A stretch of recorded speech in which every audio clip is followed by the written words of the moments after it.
செய்யதானே செய்வாங்க. எதிர்கட்சியில் செய்யதானே செய்வாங்க. அங்கே பர்னிங் இருக்கும்ல, அதனால் கொஞ்சம் விமர்சனங்களை வைப்பாங்க.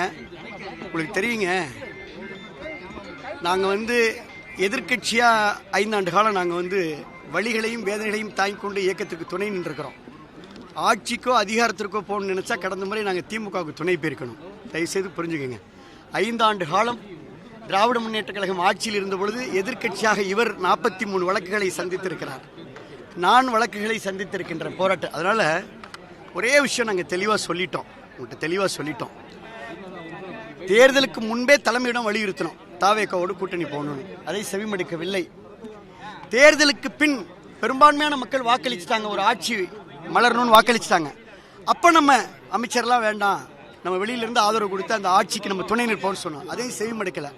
இயற்கைக்கு முரணாக, எப்படி எகெயின்ஸ்ட் த நேச்சுரல் கோர்ஸ், இயற்கைக்கு முரணாக திராவிட முன்னேற்ற கழகத்தோடு திரைமறைவில் பேச்சுவார்த்தை நடத்தியதில் எங்களுக்கு உடன்பாடு இல்லை என்பதை உங்களுக்கு தெளிவுபடுத்தியிருக்கிறோம். நாங்கள்லாம் பிறவிலே அதிமுக 2வது தலைவர். எங்கள் கடிதத்தெல்லாம் நீங்கள் படித்தீங்கன்னா எல்லாருக்கும் கண்ணீர் வருங்க. அதனால் இந்த நேரம் நாங்கள் யாரையும் பொதுவாக இப்போ விமர்சனம் சொல்ல இல்லை. அதனால் பழையன கழிதலும் புதியன புகுதலும் மறுமலர்ச்சி.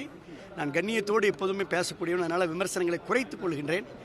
எங்கள் கடிதத்தை நீங்கள் படித்தீர்களானால் we love the party, we love புரட்சி தலைவர் எம்ஜிஆர், புரட்சி தலைவி அம்மா. அதை தாண்டி இப்போ எனக்கெல்லாம் அம்மா திருமணம் பண்ணி வச்சாங்க, 2 குழந்தைக்கு அம்மா பெயரிட்டாங்க. அந்த வழிகளையும் வேதனைகளையும் ரணங்களையும் சுமந்து கொண்டு ஒரு அத்தியாயத்தை முடித்து புதிய அத்தியாயத்தில் நாங்கள் காலடி வச்சிருக்கோன்றது மட்டும் உணர்ந்து கொள்ளுங்கள். விமர்சனங்களை தவிருங்க. எடப்பாடி பழனிசாமி எப்போதுமே உங்க 2 பேர் மீதுமே தனியா ஒரு அக்கறை கொண்டுதான் இருப்பாருன்னு பல தருணங்களை பார்த்திருக்கோம். ஆனா இன்னைக்கு நீங்க 2 பேரே மாற்று கட்சிக்கு போறது, இது எந்த அளவுக்கு இது தாக்கத்தை நீங்க தான் சொல்லணும். இப்ப இந்த எழுச்சியை பார்த்தீங்க, இந்த உற்சாகத்தை பார்த்தீங்க, ஏற்பாட்டை பார்த்தீங்க. இன்னும் காலம் நீங்க சொன்னது அவரை ஏத்துக்கலையா, இல்ல அவருக்கு ஏதாவது பேசுனீங்களா? விரிவா பேசுவோம், பின்னாடி பேசுவோம். அண்ணன் நிம்மர் விஜயபாஸ்கர் பேசுறேன். அதிமுகவினுடைய எதிர்காலம் எப்படி இருக்கும்? பொதுச்செயலாளர் என்ன மாத்திக்கணும்னு நினைக்கிறீங்க? அதிமுக இருக்கணும்னா என்ன பண்ணணும்?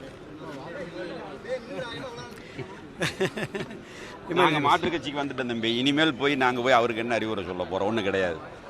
இதுக்கு முன்னாடியே அது நடந்திருக்கணும். புரட்சி தலைவர் எம்ஜிஆர் காலத்தில் எஸ்டிஎஸ் பிரிஞ்சு போனார். அவரை அரவணைச்சவர் புரட்சி தலைவர் எம்ஜிஆர். கண்ணதாசன் பயங்கரமாக விமர்சனம் பண்ணார். அவர் அரசவை கவிஞனாக்கினவர் புரட்சி தலைவர் எம்ஜிஆர். புரட்சி தலைவி அம்மா ஆட்சி காலத்தில் எத்தனையோ பேர் இன்றைக்கி இருக்கிற முன்னாள் அமைச்சர் இவங்க வரைக்கும், காளிமுத்து வரைக்கும் எல்லாருமே விமர்சனம் பண்ணாங்க. அந்த விமர்சனங்களை எல்லாம் தாண்டி அவங்கள அரவணைச்சாங்க. ஆனால் நம்முடைய பொதுச் செயலாளர் 32 மாவட்ட செயலாளரை ஒன்றா நீக்கிறார்.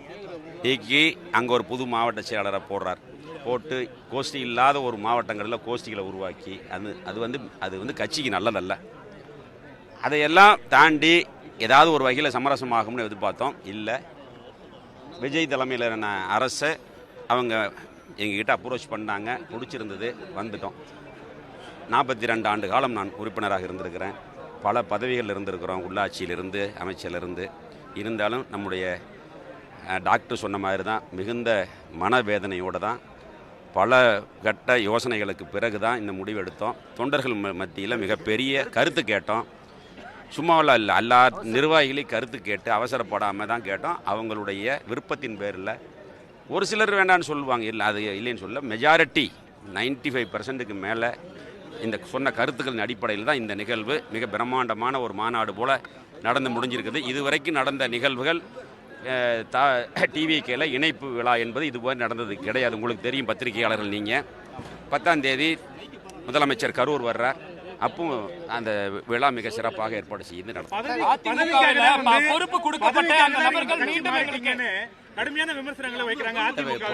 கட்சி விட்டு வெளியே வரும்போது பிறகு ஏதோ ஒன்று சொல்லத்தான் செய்வாங்க. பதவிக்காக வர்றோம், எம்எல்ஏ பதவியை திறந்துட்டு வரோம், எம்எல்ஏ பதவி ரிசைன்மெண்ட் வர்றோம். சின்ன வேலையில் 1 மாதத்தில் ரிசைன்மெண்ட் வர்றதுங்கிறது அதுக்கான மனவழி எங்களுக்கு தான் தெரியும்.